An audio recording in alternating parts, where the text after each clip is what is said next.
Ai, Josema. Vai sim, meu irmão, tudo bom? Tranquilo? Graças a Deus. Meus irmãos, a paz do Senhor para todos. Pessoal do fundo, aí me ouve bem? Posso dispensar o microfone por instante? Amém. Meus irmãos, é uma alegria poder estar com vocês aqui mais uma vez. É sempre bom poder vir a esta congregação, servir aos irmãos que estão aqui, rever principalmente meu amigo Marcos, pastor dessa congregação. A gente é tão amigo que eu não consigo nem ver ele como pastor, de tão próximo que a gente é. Né, Marcos? Isso tem um lado bom, né? Quando precisa puxar a orelha, acredita, irmãos, até de mim ele puxa a orelha. De vez em quando a gente senta para conversar e ele dá uns puxão de orelha e eu fico assim, eu falo assim, eu sou pastor, você é ovelha, tem que ter a orelha puxada de vez em quando.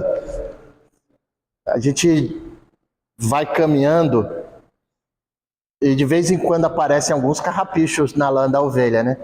E o pastor que é pastor sempre tira um carrapicho aqui, tira um outro ali.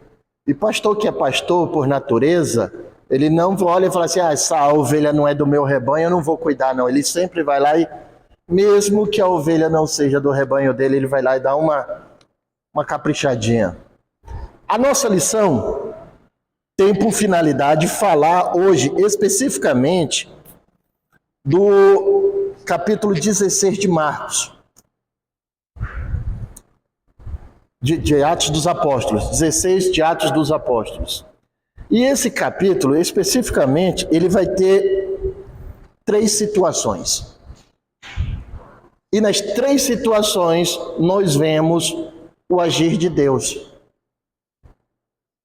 O texto da nossa lição, obrigado, minha irmã, vai dizer assim, o Espírito que nos guia para além das fronteiras. O assunto da nossa lição é um assunto extremamente missionário.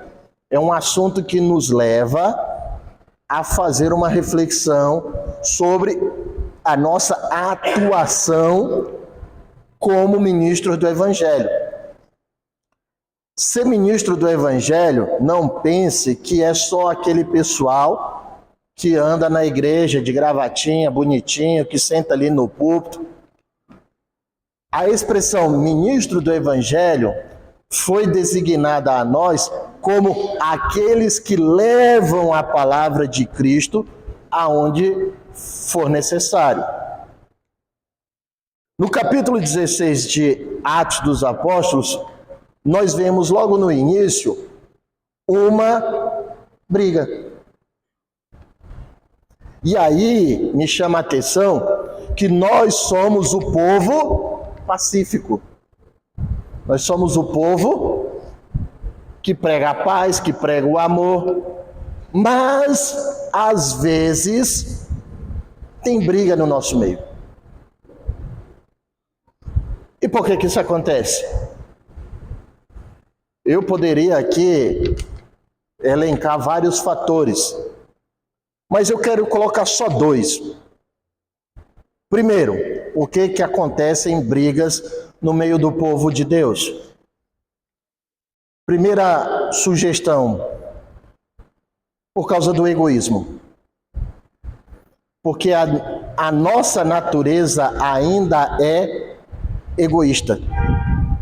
Por mais que a gente queira pregar que Jesus é o dono da nossa vida, por mais que a gente queira falar que Deus é quem comanda nossas vidas, eu já vi gente dizendo assim, eu não saio de casa sem antes consultar a Deus. Tudo bem, mas em algum momento da sua vida você vai dar vazão ao egoísmo.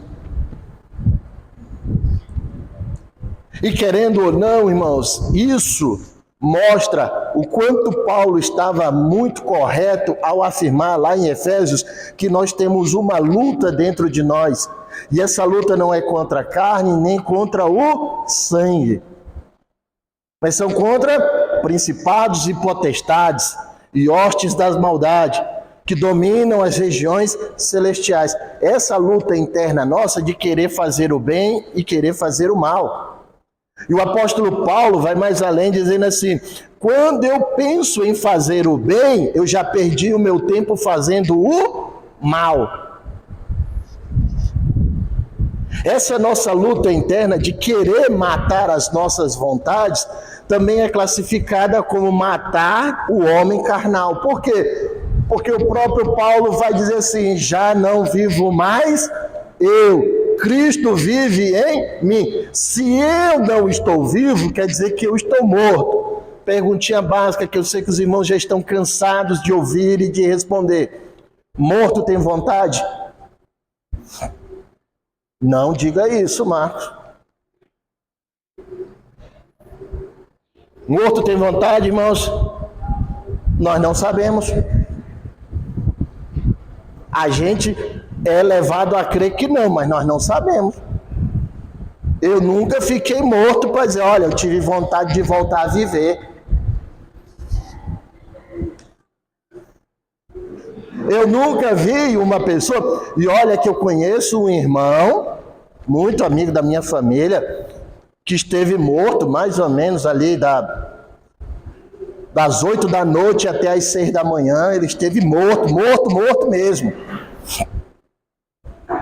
Voltou a viver por oração da igreja, e eu perguntei uma vez para ele, depois de quase 20 anos passado do episódio, encontrei com ele, eu falei assim: você estava morto? Ele falou: bom, dizem que eu estava morto.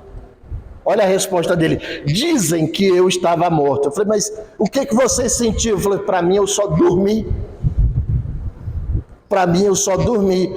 Não que isso dê brecha para a gente falar e ressuscitar aquela teologia, a teoria adventista do sono da alma.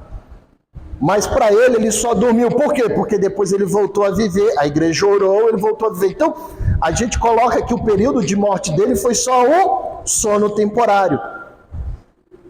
E aí eu perguntei para ele: o que você sentiu? Ele falou assim: nada, eu estava dormindo. E a ciência mais ou menos vai explicar assim, que quando você está dormindo, que acorda para ir ao banheiro ou para tomar água no meio da noite, é porque aquele desejo foi maior do que o seu sono. Então você acorda, sente o desejo e vai lá e realiza o desejo. Mas voltando à nossa lição, não sabemos o que o morto deseja, se ele tem vontade. Ora, se não sabemos, vamos ficar com a teoria de que morto não tem vontade. Se morto não tem vontade, e você uma vez disse que está morto para as coisas do mundo, e que Cristo agora vive em você, por que é que às vezes você faz as coisas que o mundo oferece? Então quer dizer que você não está tão morto assim quanto deveria. Outra situação, e é a situação que eu vejo aqui no capítulo 16 de Atos dos Apóstolos, é que embora nós não queiramos brigas, às vezes é necessário que elas aconteçam. Nem toda briga é ruim. Nem toda briga é ruim. Mas não vá sair por aí dizendo: o professor Wellington quem disse que a gente pode brigar, que nem toda briga é ruim. Não, não é isso que eu estou falando. À luz do que aconteceu em Atos 16, nem toda briga é ruim. Por quê? Porque há brigas que vêm para o bem. Essa briga de Paulo com Barnabé foi para o bem. Paulo faz a sua primeira viagem com Barnabé e vão os dois para o mesmo lugar. Viajam as mesmas circunstâncias, visitam as mesmas cidades, conhecem as mesmas pessoas, pregam o evangelho para as mesmas pessoas, retornam para Jerusalém. Passa-se alguns anos. Agora, esses dois empreendem uma nova viagem. Paulo quer ir para um lugar, Barnabé quer ir para outro lugar. O professor, e onde é que está que é bom a briga dos dois? Observe, meu irmão, se eles não brigam, para onde é que eles iriam? Os dois iriam para o mesmo lugar, visitariam as mesmas cidades, conheceriam as mesmas pessoas. Mas agora, com a briga de Paulo e Barnabé, Barnabé vai para um lugar pregar o evangelho e Paulo vai para outro lugar pregar o evangelho. Agora são duas rotas diferentes, dois tipos de pessoas diferentes. Agora, por causa dessa discussão entre Paulo e Barnabé, o evangelho toma novas rotas. Não é o caso aqui, não estou defendendo e não quero defender. Eu vou brigar com o meu pastor e vou abrir uma nova igreja. Tá, irmão. Se quer abrir uma igreja, abra. Mas por que você vai abrir a igreja na mesma rua da sua antiga igreja? Será que não tem um bairro na sua cidade que não tem igreja nenhuma para você ir lá e abrir a sua igreja? Será que não tem uma cidade próxima da sua cidade que não tem nenhuma igreja para você ir lá e abrir uma igreja? Veja que Paulo e Barnabé brigaram. Havia uma contenda entre Paulo e Barnabé, mas não havia uma contenda no evangelho. Por essa contenda entre Paulo e Barnabé, a igreja não desautorizou Paulo a pregar o evangelho e nem desautorizou Barnabé a pregar o evangelho. Talvez a justificativa de Paulo fosse justa e a de Barnabé também fosse justa. E aí, de repente, a história não conta isso, a Bíblia não conta isso. Mas nós somos acreditados, nós somos levados a acreditar que Tiago, né, que foi o pastor de Jerusalém, chega e fala assim: olha, vem cá Paulo, vem cá Barnabé. Paulo, toma teu rumo. Barnabé, toma teu rumo. Não precisa vocês dois estarem brigados. Olha que o Espírito Santo, ele é maravilhoso quanto a isso. Foi uma desavença. Meu irmão, é uma briga passageira. Não há motivo para um crente vir para a igreja, sentar no banco e ver que o seu desafeto... Primeiro que crente não pode ter desafeto. Crente não pode ter... eu não falo com fulano. Não, irmão. Crente é um ser colocado na face da terra que é para falar com todo mundo. Todo mundo. Imagina aquela pessoa que você considera seu desafeto hoje. Você tendo a oportunidade de pregar o evangelho para essa pessoa hoje. Você não faz isso hoje. Amanhã essa pessoa morre. Crente não pode ter desafeto. A gente pode até discutir entre nós aqui, mas essa briga não pode prevalecer.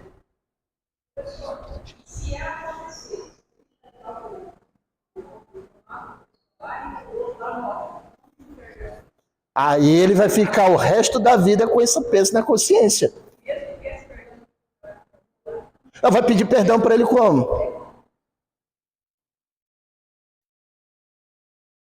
Talvez o morto possa até lá, antes da morte, ter perdoado a pessoa, mas quem é que sabe?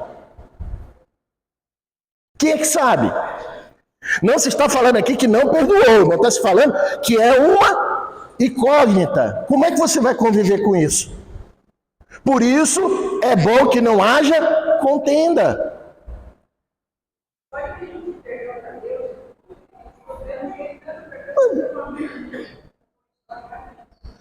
Como é que você tem certeza que a outra pessoa te perdoou? Deus perdoa, mas e a outra pessoa? Irmãos, quando eu cometo uma atrocidade contra o William, não adianta pedir perdão para o Marcos. É para o William. E se acontecer, Deus me livre, tá, William? Se acontecer do William morrer, ir para o céu, tudo bonitinho, mas eu é que estava brigado com ele. Como é que eu vou pedir perdão para ele? Deus me perdoa. Deus perdoa, mas e o William? Perdoa você? Olha, irmãos, que o pecado, ele é grave por causa disso. O pecado é grave por causa disso. Por mais que Deus perdoe você, por mais que o William, pouquinho antes de fechar os olhos, Deus, eu sei que o Eli, quem está brigado comigo, eu perdoo ele. Mas eu ouvi isso? Eu não ouvi. Paga. Aí o Marcos está lá, o Elick, eu ouvi o William, pouquinho antes de morrer, falando que perdoava você. Mas eu vou saber se o Marcos está querendo me ajudar como amigo, falou assim, olha, não, vou amenizar a dor do seu... Eu não estou dizendo que é verdade nem que é mentira, eu estou dizendo que a minha situação, olha o que o pecado faz com a gente. Me coloca numa situação de duvidar do perdão do William, de duvidar da palavra do Marcos. Isso é o que o pecado faz por causa de uma desavença não administrada. E às vezes a gente deixa de pregar o evangelho por causa de desavenças não administradas. Só um minutinho, Jesus. Qual é o sentimento para a gente que a gente fez certo? Você tem que perdoar para a pessoa, qual é? Às vezes a pessoa pede perdão da boca para fora. Mas aí, quem é que tem que perdoar? É você? Ou é a outra pessoa? Vá lá e faça a sua parte. Você foi lá e pediu perdão? Ótimo. Há um livro de um cidadão que diz assim que quem não perdoa, adoece. Quem não perdoa, adoece. Não sei se vocês já leram ou se já assistiram um filme chamado O Peregrino. Tem o livro e tem o filme. Tá? Aí, Marcos, fica uma dica aí. O pessoal fica levando o povo para a igreja para assistir filme. Bota para passar o filme aqui, O Peregrino. Tem no YouTube, liberado e tal. Um filme cristão, de um livro cristão. Maravilhoso esse livro. E tem uma cena que o personagem principal do filme é chamado Cristão. O nome dele é Cristão. E ele vai andando, e conforme ele vai andando, ele vai juntando cargas. Bota a mochila, vai arrumando bagagem. E quando ele chega de frente da cruz, ele encontra a cruz, automaticamente toda a bagagem que ele carrega cai das costas dele. E é legal que no filme você pode ver a expressão de alívio do personagem. O pecado faz isso. Você que não administrou uma desavença, carrega um fardo. E é um fardo pesado demais, irmãos. É um fardo que só você pode carregar. E não dá para deixar em guarda-volumes. Você leva ele com você para onde você for. Josemã.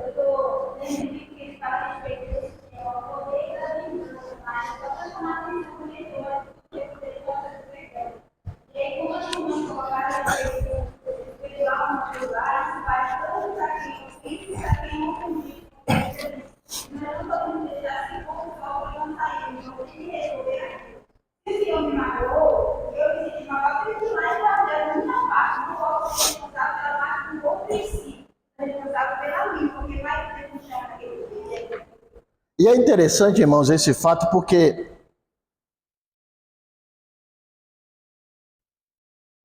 a ofensa é subjetiva. Subjetivo é quando uma coisa depende do ponto de vista. Você já parou para analisar que às vezes você está num ambiente, alguém fala com você, você viu como fulano falou comigo? Bem mal educado. Aí eu falei, não, falou normal.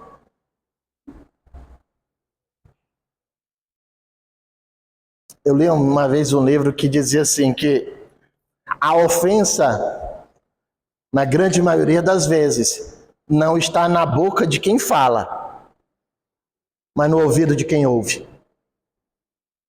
A forma como nós ouvimos vai processar aquela informação e vai descer para o coração.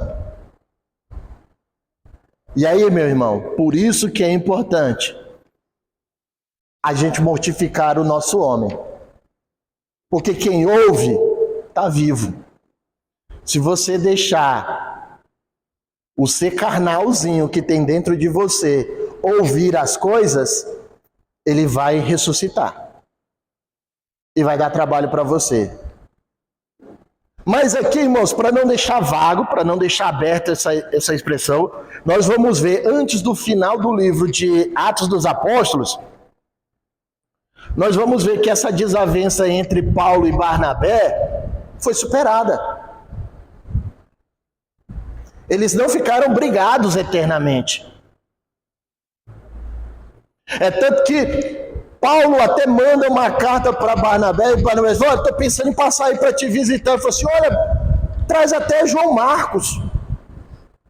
Mas João Marcos? Foi por causa dele que a gente brigou. Não, traz ele, é um garoto bom.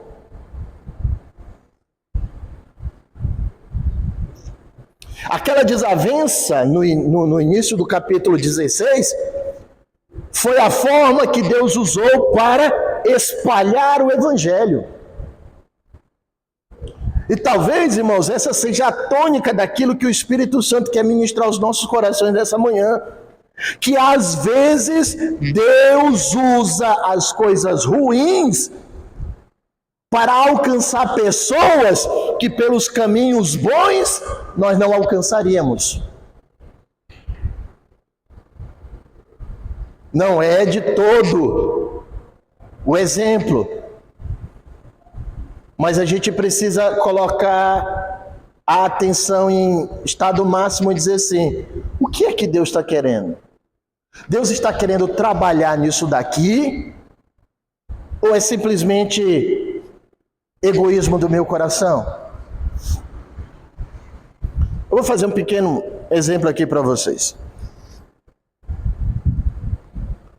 Há uns dias atrás, me deu vontade de fazer uma determinada receita. Eu não sou um cozinheiro de mão cheia, mas graças a Deus, algumas pequenas coisas que eu sei fazer, dizem que eu faço muito bem. Mas também não é motivo para vocês quererem ir lá para minha casa querer comer, porque... Irmãos, eu vou falar uma coisa para vocês. Pensa num camarada que até hoje não acertou o ponto do arroz e tem medo de fazer feijão. Eu não faço feijão. Embora eu goste muito de comer feijão, eu não faço. Eu tenho medo. Medo. Sabe o que é medo? Eu tenho medo de fazer feijão. Mas outras coisas eu faço com tranquilidade. E aí, precisava fazer uma receita específica. E para fazer essa receita específica, tinha que ter um ingrediente específico. E eu fiquei, mas por que eu quero fazer essa receita? E fiquei mais ou menos um mês falando com a Glaucia: uma hora eu vou fazer essa receita. E aí, passou aquele um mês, eu falava esporadicamente, e aí... entrou outro mês e eu comecei a falar muito daquela receita. Falei, tem que fazer aquela receita, tem que fazer aquela receita, tem que fazer aquela receita. E é uma receita que precisa de um ingrediente chamado cerveja preta. Precisa desse ingrediente para trabalhar na carne, para poder fazer o processo da carne, para chegar no ponto que a receita pede. E aí eu falei assim, vou fazer a receita. Juntei todos os ingredientes, adivinha o que estava faltando? Cerveja. Peguei o telefone, liguei para um amigo e falei assim: fulano, onde é que eu acho cerveja preta? Ele não é crente, falou assim: vai cozinhar, né? Eu falei assim: oxe, quem te falou que eu vou cozinhar? Ele falou: rapaz, eu te conheço. Te conheço, rapaz. O que você vai fazer com cerveja? Vai cozinhar. Você é crente, você não sabe beber cerveja. Eu falei, nossa. E a Glaucia estava perto e falou assim, olha, tá vendo como a gente não se esconde? Eu falei, beleza. Falei, olha, procura em tal lugar assim, assim, assim. Fui, não encontrei. Liguei para um outro amigo e falei, fulano, onde é que eu acho cerveja preta? Aí ele também falou assim, tu vai cozinhar o quê?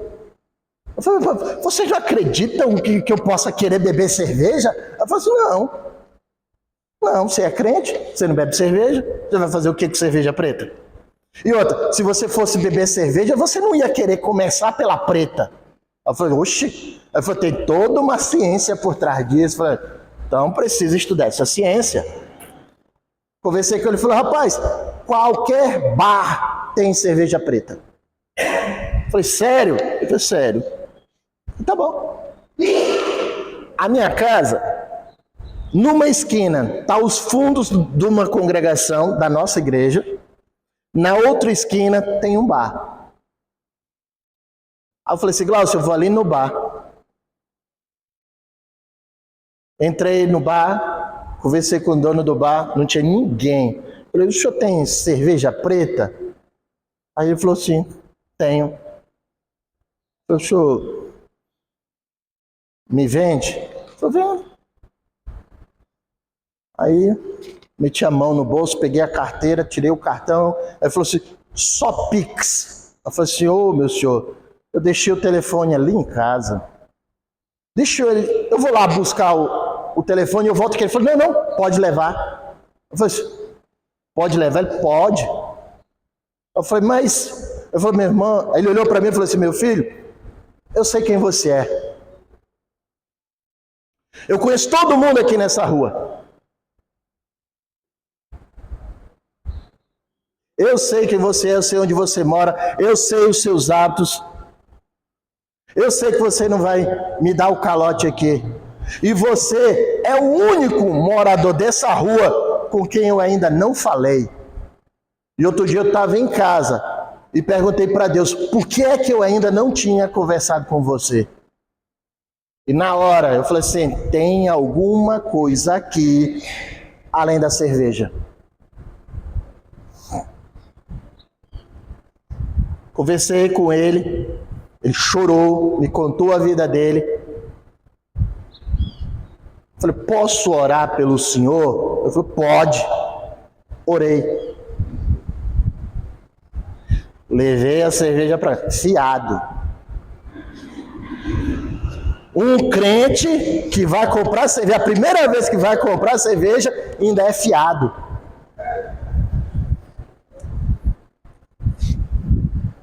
Mas olha como Deus trabalha. Por causa de ter levado a cerveja fiada, eu não tinha que ir lá pagar. Voltei ao bar novamente. Fiz a receita. Ele, e a receita? Falei, nem ficou tão boa. Aí falei, mas é a primeira vez. Uma hora você repete ela e você vai acertar o ponto. Falei, tá bom. Paguei. Na hora que eu estava saindo, eu falei, e aí, como é que você tá? Ele olhou para mim e falou assim, tá melhorando. Depois que você fez aquela oração, eu vi que as coisas começaram a mudar. Eu falei assim, posso orar por você de novo? Ele falou assim, claro, pode. Terminei de orar, ele olhou para mim e falou assim, qualquer dia eu vou lá na sua igreja. Eu falei, meu irmão, eu não quero que você vá na minha igreja. Eu quero que você mude de vida. Eu quero que você saia dessa situação que você está. Eu quero que você encontre Jesus. Seja aqui dentro do bar, lá na rua ou lá na igreja, o mais importante é você encontrar com Jesus. E fui para minha casa. Hoje, todo dia que eu passo em frente ao bar, que ele está lá, ele faz questão de acenar para mim, sorrir para mim. E quando eu posso, paro um pouquinho para falar com ele, ele diz assim, meu irmão, tá melhorando. Tá melhorando. Tá melhorando. E eu falo para ele, tô orando por você. Ele fala assim, vai orando, porque tá melhorando. Quando você ora, a coisa melhora. Trazendo aqui para o nosso exemplo, irmãos. Olha como Deus trabalha, e talvez essa seja a tônica da lição de hoje. Olha como Deus trabalha. Aos olhos de qualquer outra pessoa, um crente entrar no bar seria uma coisa inadmissível. Mas é lá no bar que estão as pessoas que precisam ser resgatadas. Não estou dizendo para você sair daqui e entrar no bar e ficar o dia inteiro lá, não. Mas observe que às vezes o Espírito Santo diz, pega essa rua, e você fala, por quê? É porque o Espírito Santo quer trabalhar.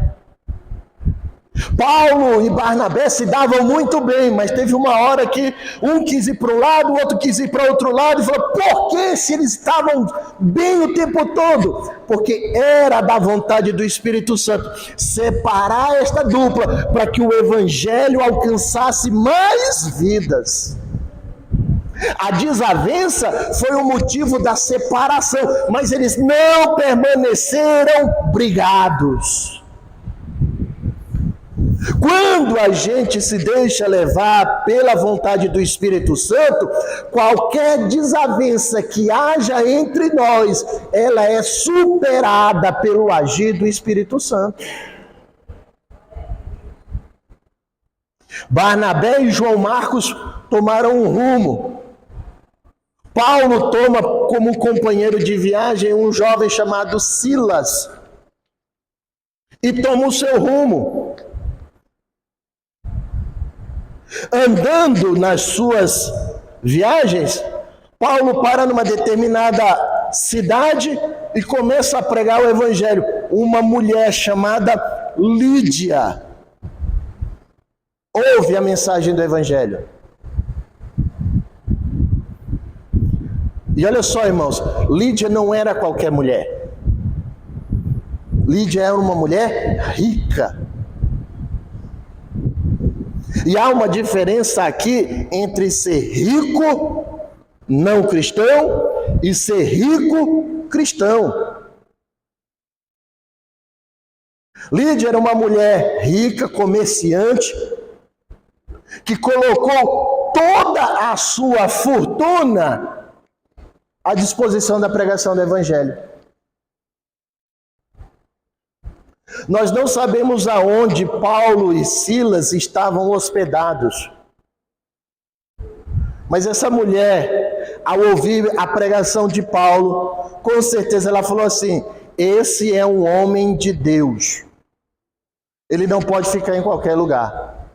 E o Espírito Santo disse assim, ô Lídia, você tem um quartinho lá na sua casa que ninguém está usando. E o texto bíblico diz que ela forçou, ela constrangeu Paulo e Silas a irem para a casa dela.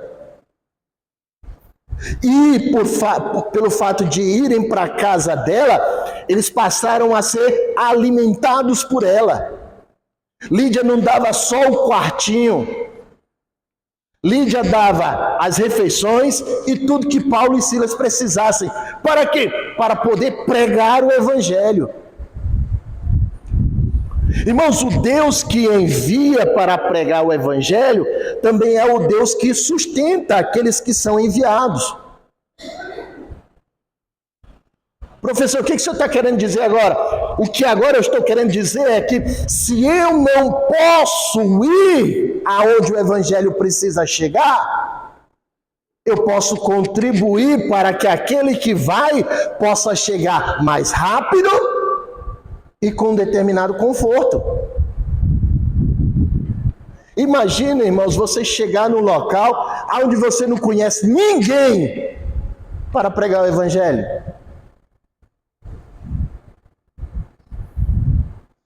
Você não conhece ninguém, qual é a garantia de que você vai ter um prato de comida naquele dia? É isso que a gente aprende na conversão de Lídia. Ela coloca toda a sua fortuna à disposição do reino. Ah, pastor, mas a minha aposentadoria é muito pouco, meu irmão. Não se está falando aqui de quantidade monetária, porque você tem uma moeda muito mais valiosa do que o real. Você tem uma conta bancária muito mais valiosa do que a conta das instituições financeiras do Brasil. A sua moeda, que vale mais do que o real, é chamada oração. A igreja que ora é uma igreja abençoada. Veja que na oração do Pai Nosso, Jesus não diz que nós nadaríamos na riqueza. Ele diz assim: concede-nos o pão de cada dia. Por que o pão de cada dia? Porque o que te sobra é para você alimentar aqueles que necessitam. Deus vai te dar, igual deu ao povo no deserto, Deus vai te dar o maná. E a exemplo do deserto, o maná era uma porção diária. A exemplo do deserto, o maná era tudo que você precisava para um dia. Por quê? Porque Deus queria ter um relacionamento com o seu povo. Essa dependência que a gente precisa ter não é da nossa aposentadoria ou do nosso salário, é de Deus. Meu irmão, quando nós oramos e esperamos em Deus, as coisas acontecem. As coisas fluem. Mas é preciso estar atento à voz de Deus. Nessa mesma cidade onde Lídia morava, nós encontramos um outro episódio. Veja bem, Barnabé e Paulo brigam. Nós vemos ali Deus trabalhando no meio da desavença entre Paulo e Barnabé para que o evangelho alcançasse mais cidades. Agora vejam que uma mulher recém-convertida ouve a voz do Espírito Santo e dá guarida para Paulo e Silas. Agora nós temos o fato de uma jovem que ela tem uma profissão bem estranha. Ela lia a sorte das pessoas. Estou vendo aqui pelo semblante dos irmãos, alguns.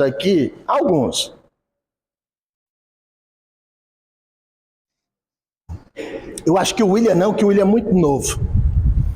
Mas alguns aqui lembram da mãe de Ná? Lembra? Mãe de Ná, que tinha propaganda na televisão falando que adivinhava o futuro, que previa as coisas e tal, aquela coisa, que tinha até um telefone 0800 que você ligava para ela prever as coisas que iam acontecer com você. Alguns lembram, né? Tem uma geração aqui que é novato. Aquela senhora uma vez se candidatou a vereadora na cidade de São Paulo. Sabe quantos votos ela teve?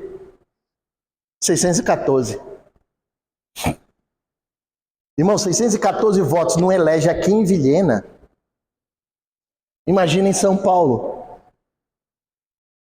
E uma coisa que a gente sempre perguntou é: ela não sabia que não ia ter voto suficiente para ser eleita? Se ela sabia o futuro de todo mundo...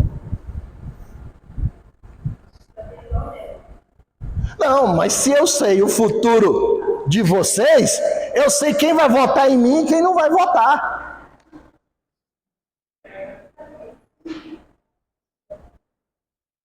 Entende?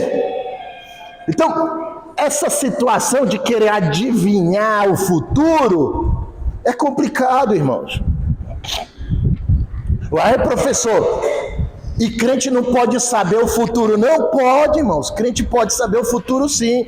Na realidade, nem só pode quanto deve. Você quer saber o que vai acontecer no futuro? Ah, eu sei. Leia a Bíblia. Todo o seu futuro está lá na Bíblia. Quer fazer um teste? Abra sua Bíblia, Amós 3:7.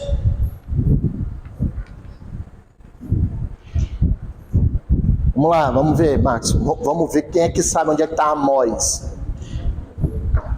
Como é que é? Roubaram Amós da sua Bíblia? Não, não coloca não. Amós 3,7.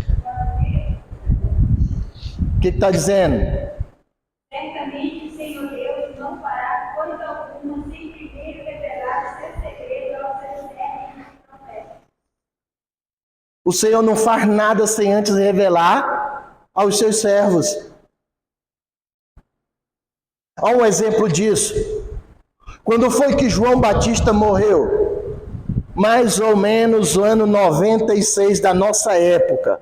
Quando o nosso calendário zerou, no ano 96, João Batista morre.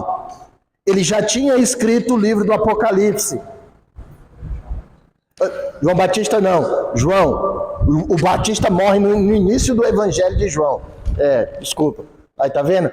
Falando para vocês que o pastor até corrige, tá vendo? É nessas horas que fica feio que tá gravando, aí ele vai me corrigir.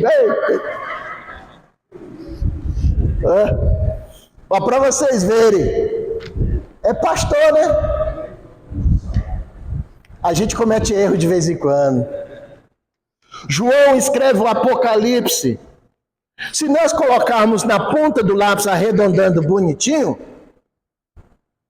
daqui 50 anos, completa 2000 anos que o Apocalipse foi escrito. E não está cumprindo? Você quer saber mais do futuro do que eu ler o livro do Apocalipse? Leia a Bíblia. Todo o seu futuro está ali. Mas essa jovem de Atos 16, a profissão dela era enganar as pessoas com a desculpa de predizer o futuro. É engraçado que essa prática está dentro de algumas igrejas. A título de profecia. Deus está profetizando casa própria, Deus está profetizando carro, Deus está profetizando, só não profetiza o número da Mega Sena. Marcos, não, na minha igreja tem uma irmã lá que profetiza. Marcos, se ela profetizar o número da Mega Sena, divide em 3. Você, eu e ela. Ninguém precisa saber de nada. Eu tenho um amigo que diz que dízimo de jogo é 30%, é 10% seu, meu e dela. Também pagou os 30%. Entendeu? Eu tenho um amigo que fala assim, irmão, se você jogar, o dízimo é 30%. Sem oração. Com oração é 35%. Caramba! Mais 27% do governo, sobra o quê? Desanimou, né? Essa jovem de Atos 16 ganhava a vida e ganhava dinheiro para os seus patrões à custa de enganar as pessoas. Olha que coisa engraçada. A vida dela, a profissão dela, o sustento dela era tirado do engano a outras pessoas.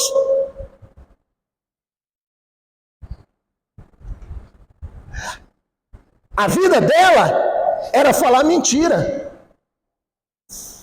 Olha que profissão boa. Você vai ser pago para mentir. Olha. Aqui não, mas tem umas igrejas aí que eu tenho certeza que se eu falasse isso, ia falar assim, professor, está entregando o currículo aonde? Que tipo de mentira é que tem que contar? É uma mentira mais elaborada? Que se for mentira assim do dia a dia, eu vou. A profissão dela era mentir. E é engraçado agora, irmãos, que ela encontra Paulo e Silas e por vários dias ela vai atrás de Paulo e Silas e quando Paulo e Silas estão pregando, ela toma a palavra e faz discurso. Só que engraçado, uma pessoa que tinha habilidade na prática da mentira, agora fala a verdade. Olha o discurso dela. Esses homens estão falando a verdade sobre o Deus vivo. É perigoso aqui, irmãos, porque uma boca acostumada a falar tanta mentira, quando fala a verdade perde a credibilidade. Por que nós, crentes, não podemos mentir? Entre aspas, né? Você pode fazer o que você quiser, agora arque com as consequências. Mas crente lavado, remido no sangue de Jesus, morto para o mundo, não mente por quê? Primeiro, porque o seu compromisso não é com a mentira, o seu compromisso é com Jesus. E João capítulo 14, versículo 6, Jesus diz assim: eu sou o caminho, a mentira. É isso que diz? Não. João capítulo 6 diz assim: eu sou um atalho do caminho, a mentira e a morte. Não é isso que está lá? Não? Ué, vocês leem a Bíblia agora, é? Estão dizendo que eu estou mentindo? Só pode estar lendo a Bíblia. Na vez passada que eu vim aqui, vocês não estavam lendo a Bíblia? Como é que de lá para cá começaram a ler a Bíblia? Olha! Cuidado, hein, gente? Não lê a Bíblia não, senão vocês vão parar no céu. Olha! Esse negócio de começar a ler a Bíblia, não conheço um que começou a ler a Bíblia e não parou no céu. Cuidado! O céu é perigoso, irmãos. Não é qualquer um que entra lá, não. João 14,6 diz: eu sou o caminho, não é atalho. Não é atalho. O caminho pode até ser mais longe, mas a chegada é certeira.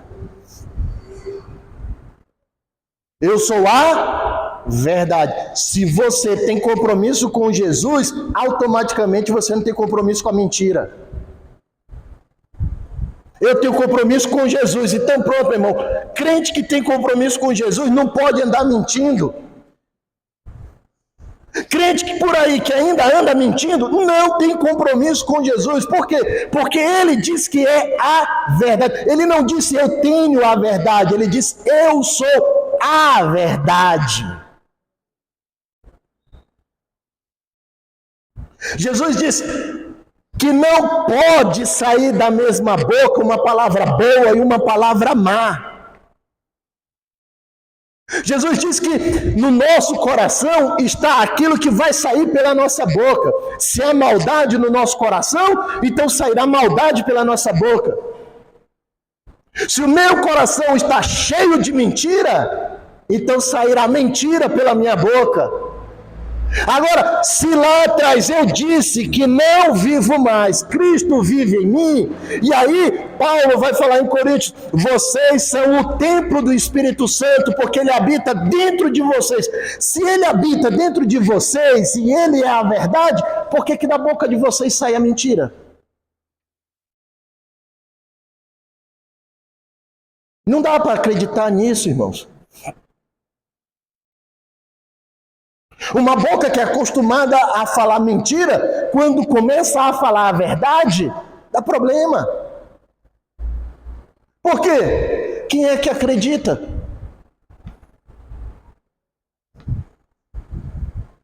William, você viu fulano? Não, Elick. Mentiroso. Não, William. O Elick é mentiroso, rapaz. Você vai acreditar nele? Não é assim? Não, ele pode acreditar. Rapaz, é mentiroso. Me faz lembrar agora, o Espírito Santo me faz lembrar agora um dia, Marcos era dirigente da congregação. Você pega aqui a estrada para Cuiabá, vai. Passa Cuiabá, uns 30 quilômetros. Tem uma plaquinha dizendo assim, volte.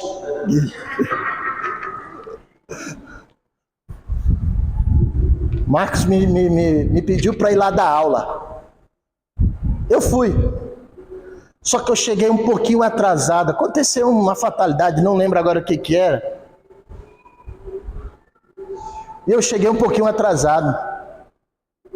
Quando eu cheguei lá, eu olhei para ele e falei assim, você achava que eu não viria, né? Ele olhou para mim, me abraçou e falou no meu ouvido, falou assim, nunca, eu sei quem é você, eu conheço você, eu sei que você cumpre a sua palavra. O fato de você se atrasar só disse para mim, aconteceu alguma coisa, mas já já ele chega. E aquilo foi como uma faca no meu coração. Falou assim, olha, talvez ele nem lembre disso. A importância do crente falar a verdade é justamente essa. Porque quando você fala de Jesus Cristo, as pessoas sabem que é a verdade. E uma boca acostumada a falar mentira, quando fala a verdade, ninguém acredita. Por isso a reação enérgica de Paulo. Ora, Paulo, por que você vai expulsar o demônio da jovem? Ela está falando a verdade. Mas o fato de um demônio falar a verdade mancha a pregação do evangelho. O evangelho, irmãos, não é qualquer coisa para estar na boca de qualquer um.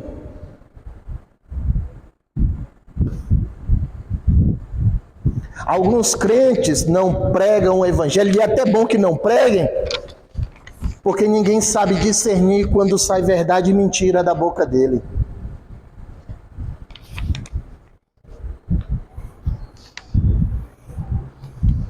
Irmãos, quando a gente fala a verdade, é a verdade mesmo, é o certo.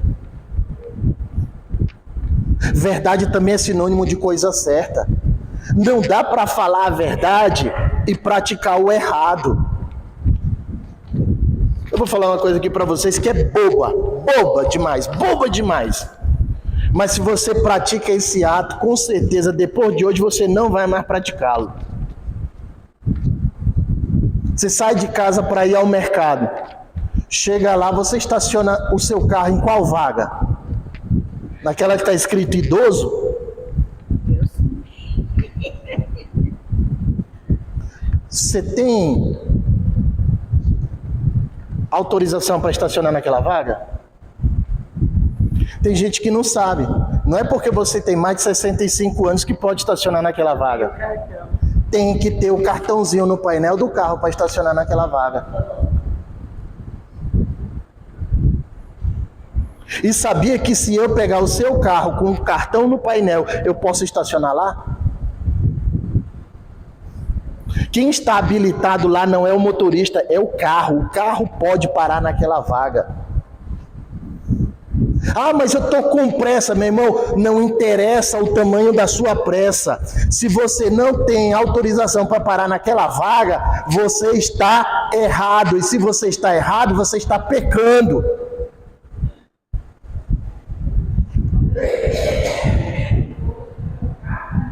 Hã? O carro é que é autorizado a parar na vaga. Se não tiver o cartão, está errado. Agora, se eu estou dirigindo o seu carro e sei que eu não sou idoso, por que eu vou parar naquela vaga? É isso que meu Gil faz. Quando vai com o Gil lá no mercado, ele fala, eu falo, Gil, você tem um cartão aqui, eu estou com você. Ele falou, mas eu estou dirigindo, eu não sou idoso. Exatamente. Aí eu falo para a Glaucia, eu vou... E é tão simples, gente. É só ir na Secretaria de Trânsito. A prefeitura dá o cartão. Se tiver que pagar, é uma taxinha que você paga lá. Dá o cartão. Eu falei para a Glaucia que eu vou lá na prefeitura pegar o meu cartão. Você está rindo por quê? Gordo também tem preferência, rapaz. Incluir o gordo nessa lista de quem pode parar na vaga de idoso, desde que tenha o cartão. Entende, irmãos? Não é porque você vive praticando a verdade que um ato de erro pode ser cometido. Não, irmãos. Pecado é pecado.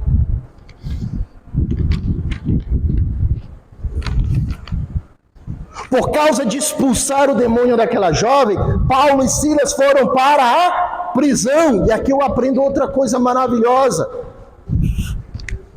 Tem muito crente sofrendo injustiça e não entendendo que esse processo de injustiça é para a glória de Deus.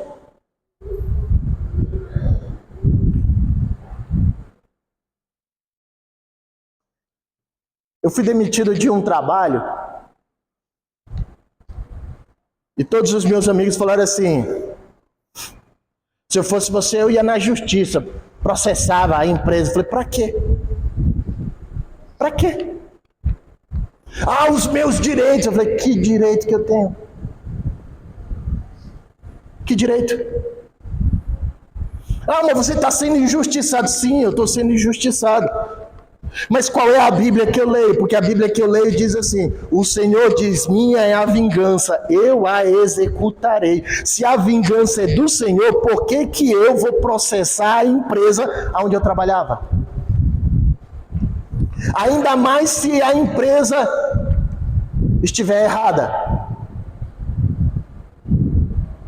Irmão, deixe Deus trabalhar na sua vida. Deus pega o erro das pessoas para fazer a pregação do evangelho entrar onde não pode.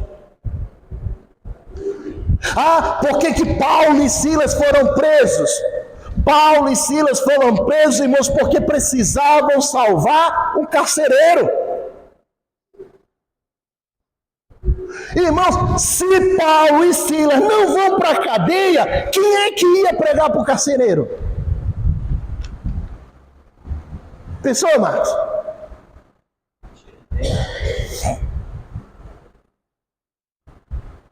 Entenda, irmãos, e eu sei, e talvez vocês saibam também, de exemplos de muitas pessoas que nós conhecemos, de que ficaram internados sem doença nenhuma. Meu pai é um desses. Meu pai ficou internado aqui no hospital regional 15 dias. Tinha doença nenhuma. Todo tipo de exame que fazia não dava nada. Mas o médico não dava alta para ele. Quando ele saiu do hospital, eu perguntei para ele: por que o senhor foi para o hospital então? Ele falou assim: eu sei, meu filho. Quando eu cheguei no hospital, no quarto lá que ficou, tinham 10 pessoas internadas. Ele era o 11º. Dos 10, 8 desviados.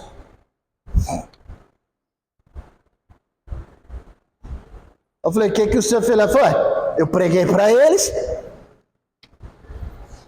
Ué. E ele conta que tinha um cidadão, que foi o último. De madrugada, ele orando, o Espírito Santo falou assim: o cidadão do seu lado vai morrer hoje.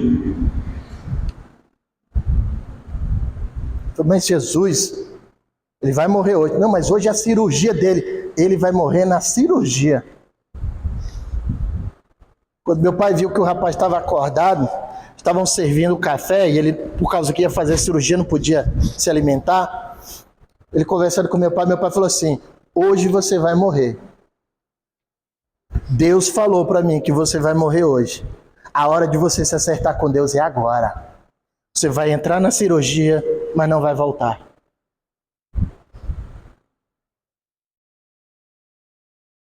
O camarada se acertou com Jesus. Foi para a cirurgia. Umas 9 da manhã, passa o médico. Olha, só tem o meu pai lá naquele quarto. Falei: o senhor ainda está aqui? Eu falei: é. Vocês não disseram o que eu tenho? Todo mundo foi embora. E eu falei: não, vou dar alta para o senhor. Bateu o carimbo dele lá na prancheta. Falei: não, pode ir embora para sua casa. Se o senhor tiver alguma coisa, o senhor volta, mas pode ir embora para sua casa, pelo amor de Deus. Aí meu pai estava saindo e falou assim: doutor, e o fulano que estava aqui? Falou: acabei de passar em frente ao centro cirúrgico, estavam tirando ele, morreu.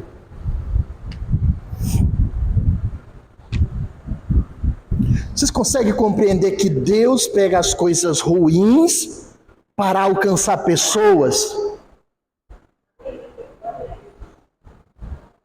Paulo e Silas foram para a prisão.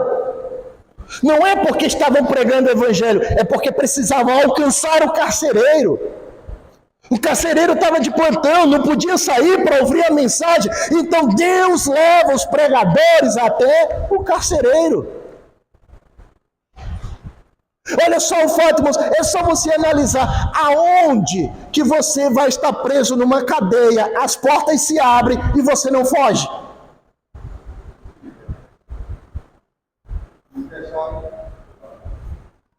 Aonde? Aconteceu o terremoto para gerar medo nos presos, para dizer assim, não é seguro sair. Não é seguro sair, então eu vou ficar aqui. O carcereiro querendo se matar, Paulo, usado pelo Espírito de Deus, fala assim, ei, tá todo mundo aqui ainda. E o texto nos faz crer que o carcereiro leva todo mundo para a casa dele. Todos os presos agora vão para a casa do carcereiro. E é engraçado que depois que o carcereiro se converte, chega a notícia na casa do carcereiro dizendo, é para colocar Paulo e Silas soltos. Ficaram presos por quê? Porque precisava pregar o evangelho.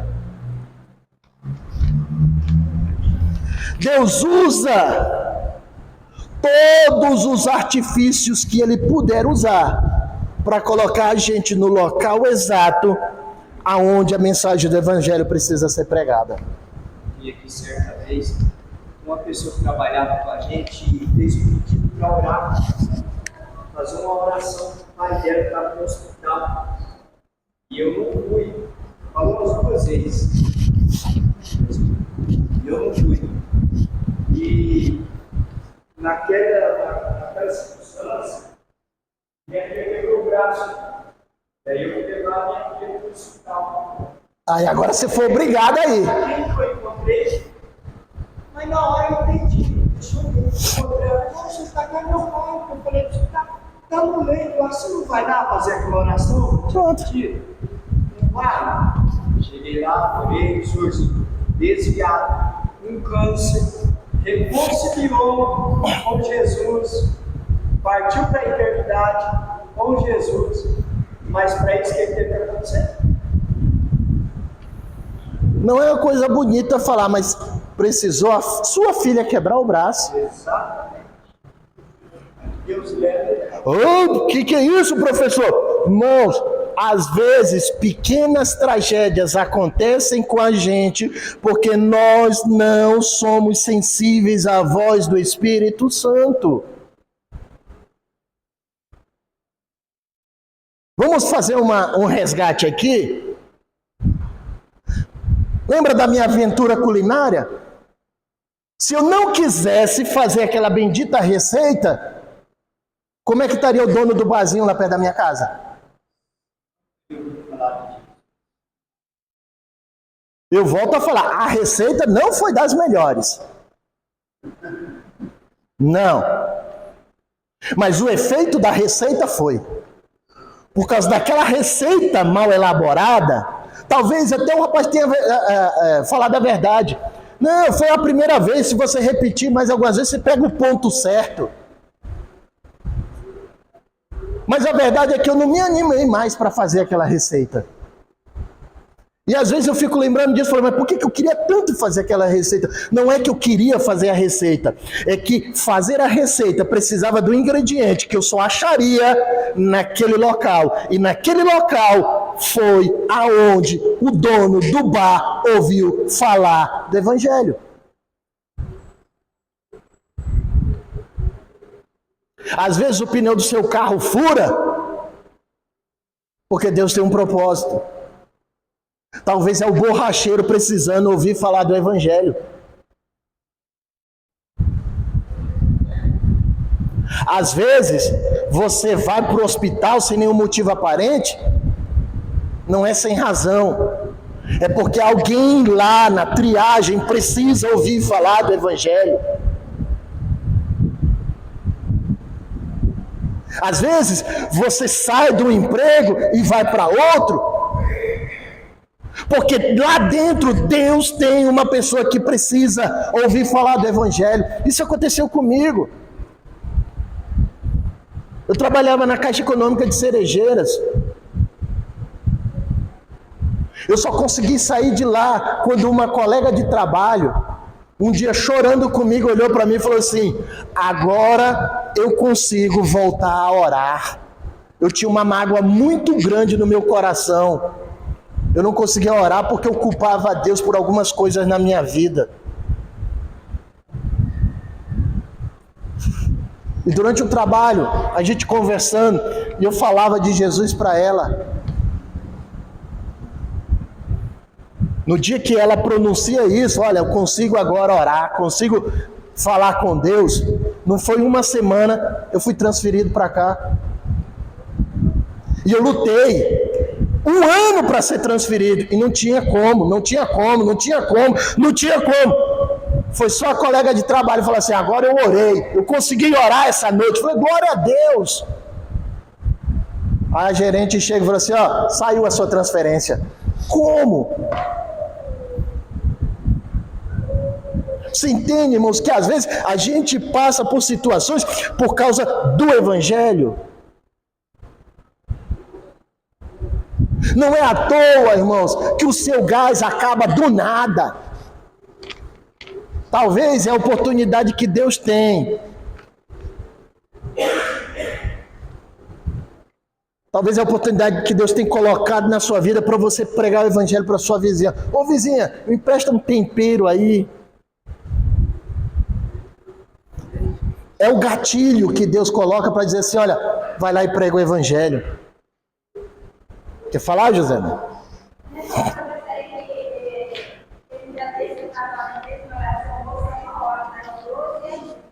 Naquele dia eu peguei a comecei a aí eu falei: eu não vou pra frente, eu tenho que ir lá pra fechar a empresa. Aí eu vou ficar no depósito, fiquei lá. Aí eu falei assim: da cabeça, eu tenho um amigo que me levou pra cá, mas ele é mais, ele é católico, né? Aí eu falei: mãe, eu tenho porque todo mundo sabe. Aí, por quê? Eu falei: ninguém. Aí eu comecei a louvar, eu louvei 1 hora mais naquela sala, eu fiz uma coisa. Aí 10 horas eu vou segurar pra frente fazer café e falou: ó, deixe, frente. Aí no outro dia ele chegou e falou assim: você não foi aquele que vocês oram? Eu falei: sim, não foi aquele só por fulano. Aí eu falei: meu Deus, por que o senhor faz essa maneira? Ele ficou 1 hora, ouvindo eu adorando a Deus, eu não falo baixo, né? E Deus trabalhando no coração dele. Irmãos, nós não podemos pensar que Deus vai trabalhar do jeito que a gente acha que é certo. O jeito de Deus trabalhar é maior, melhor e mais bem feito. Nós precisamos estar atentos às orientações do Espírito Santo. Nós precisamos estar atentos porque o Evangelho precisa ser pregado. Ah, mas a nossa igreja não faz evangelismo. Meu irmão, não é para o pastor que você tem que perguntar por que a nossa igreja não faz evangelismo. Você tem que dobrar os joelhos e falar: Senhor, por que eu não pratico o evangelismo? Talvez Deus não quer você com um monte de folhetinho na mão, distribuindo no portão das casas dessa rua. Talvez Deus queira você falando do Evangelho lá no seu local de trabalho. Então, o seu local de evangelismo não é nessa rua aqui, não. Nada impede você de distribuir folheto, mas você não evangeliza aqui. Por quê? Porque Deus não quer você evangelizando aqui. Deus quer você evangelizando lá na escola.